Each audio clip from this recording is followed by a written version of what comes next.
Hey guys, Socket here. Today we're going to continue on with our PC tool tutorials. This is number 12 in the series, and today we're going to take a look at the time alignment function. So the time alignment tool can be found up here in the time tab in the upper right of the screen, and there's a page for manually adjusting the timing for your speakers and an auto time measurement tool that does the whole thing automatically, and we'll have a look at that a little bit later. But before we dive into this, I just want to have a talk about what time alignment is and why you need to add timing or delay to your speakers. So here are some pictures from inside my car showing the speakers on the left, so the mids on the dash and the tweeters on the pillars, and the speakers on the right, once again mids on the dash, tweeters on the pillars. And what's obvious is that the speakers on the right hand side of the car are closer to the driver or the listening position than the speakers on the left. So when you're playing a note or some music, the sound is going to take longer to get to the driver from the left hand side than the right. So if they're not properly time aligned, the notes are going to hit you at different times, and the sound is going to sound what they call smudged, or not crisp and clear. So with the time alignment tool, what you're able to do is add delay to the closer speakers so that the notes are held and released at a point in time when so that both notes are hitting the driver from the left and right at exactly the same time, and that's why they call it time alignment. So time alignment's a little bit like tuning the cylinders in a car engine. If the cylinders are not all working together and timed properly, the engine is going to run rough.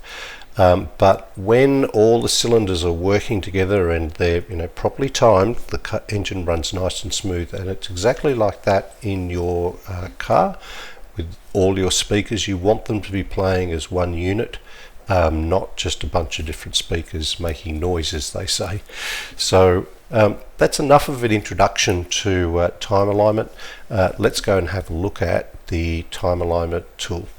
So today we're going to look at two parts of the time alignment tool: the manual, how you manually adjust time alignment using this manual adjustment page, and the automatic time alignment feature that's in the software. Now, like my RTA tutorial, I'm not going to go through how to use the tool in this video. I will leave that for the next video, but I will take the time to walk you through all the tabs and buttons of this auto time feature, so that when we come to the demonstration tutorial, you'll be familiar with the tool and what all these settings are. So we'll click back to the manual page. The first thing you'll notice is it's made up of a series of boxes which represent your speakers. Now, if your screen looks a little different, don't worry too much about that. In this demo, we are looking at the Helix Ultra, which has 12 channels. Now, depending on the make and model of your DSP, you may have 10, 6, however many channels that your DSP has, but each box represents one speaker or one output channels, and you can see here in the top corners it identifies the output channel and identifies the speaker that's assigned to it based on the input-output configuration that you set up earlier. So if we go back to time, just to point out that each of these boxes is set up in such a way so when you look left to right of the screen, you've got your left and right tweeters, your left and right mids, your left and right mid bass, and so forth down the screen. So going left and right are your speaker pairs. Going down the screen on the left hand side are all your left hand speakers, and on the right hand side all your right hand speakers. So it's a nice way just to remember how that's all laid out. Alright, let's go and have a look at one of these control boxes. Now I'll just say that the control boxes and all their features is the same for each box around the screen. They just represent different speakers. So if we look at one of these, the first slider is a phase slider, and we don't really use that in the time alignment. It's used for other things, but sort of out of scope for this tutorial, so we'll skip past that. The second slider is the delay slider. So you use this to add the delay to your individual speakers. It comes in two flavors, so you have distance mode and delay mode. Now when you're doing time alignment, you can measure the distance from your listening position to each of your individual speakers and just use your slider to plug that value in. So for example, I might measure from the listening position to my left tweeter, and that might be at 71 centimeters. And then I do the same for my right tweeter, and I find that that's at 13 centimeters. I measure my left mid, and that's at 69 centimeters, and so on and so forth. I'm making these numbers up, but you get the idea. You measure all your speakers, use the slider to set those settings for each of your speakers, and your time alignment is done. That is one way of doing time alignment. So we'll just put all those back. The second method of time alignment is the delay mode. So you'll see that's now switched and highlighted this ms or millisecond scale. So for example, I might want to add 4.5 milliseconds to my left tweeter, so I'll slide that along till it's 4.5. There we go, which is equivalent to 153 centimeters or 60 inches. Okay, so that's the way you add or adjust delay on your speakers. Unfortunately, there's nowhere that you can click and just type in the value. You can only use the slider, so hold the left button and slide it along, or click either side of the slider, or you can use the arrow keys on your keyboard to do fine adjustments. So that's the delay slider. You then have a couple of buttons here that kind of do what they say on the label. So mute is turning the speaker on and off. When it's orange, the speaker is muted. And then flipping the polarity on your speakers 180 degrees, polarity normal or inverted. The other feature is this delay group click box here. You use this to basically link pairs of speakers or groups of speakers together in a particular delay group. So why is this useful? Well, later when you're doing time alignment, you may want to, for example, link your tweeters.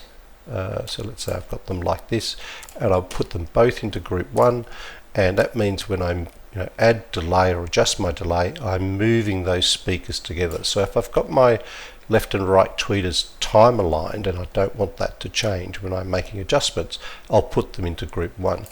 And at the same time, I might have my mids set on to group 2, and they can be moved around independently of the tweeters. But then when I get those all lined up, I might want to actually put them all into group 2 so they all move together. So that is what the delay group function is for.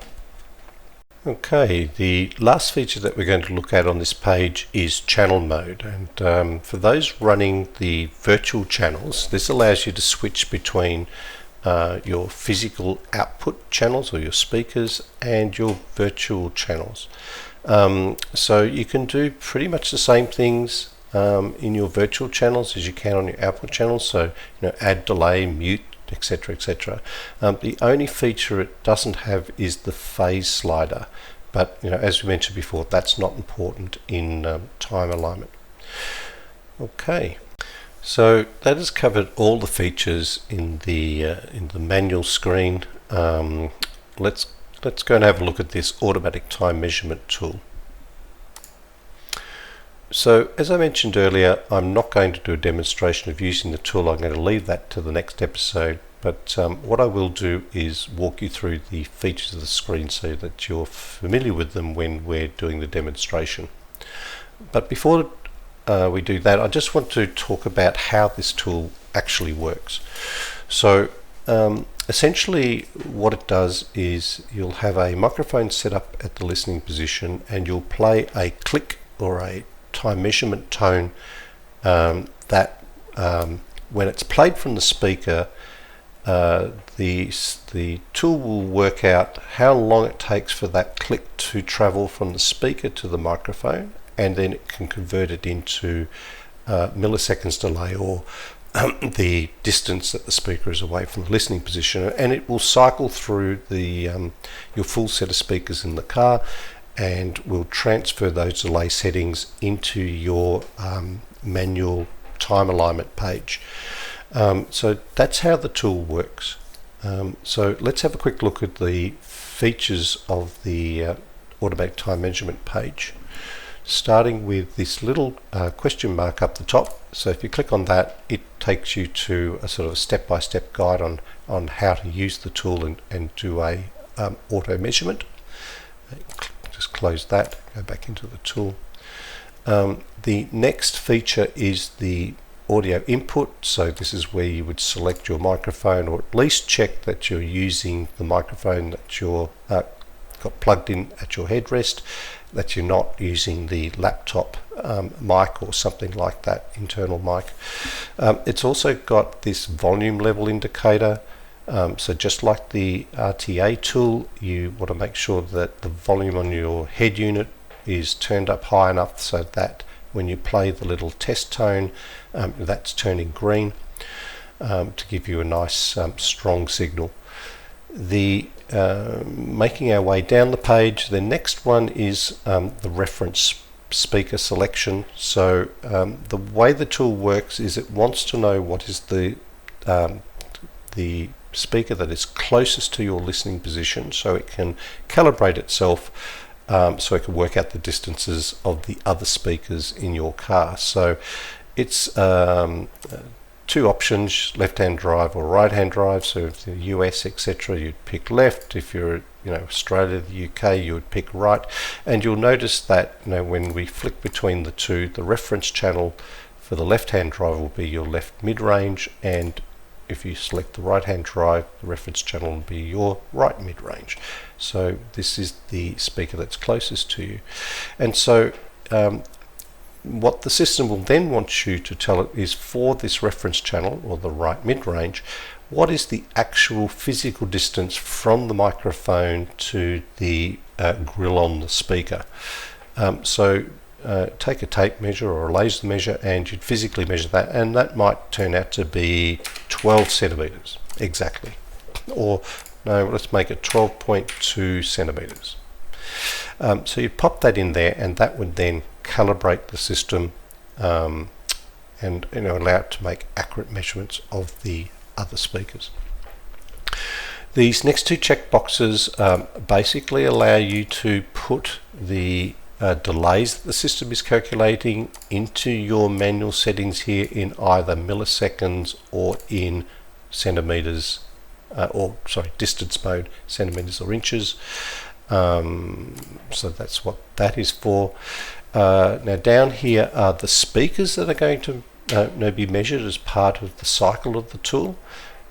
These speakers are the same as you've set up in your input-output routing. So earlier we had these set up for a wideband setup left and wideband right. And then we had, I think, subwoofer on channel K, and then we had this one disabled, something like that anyway.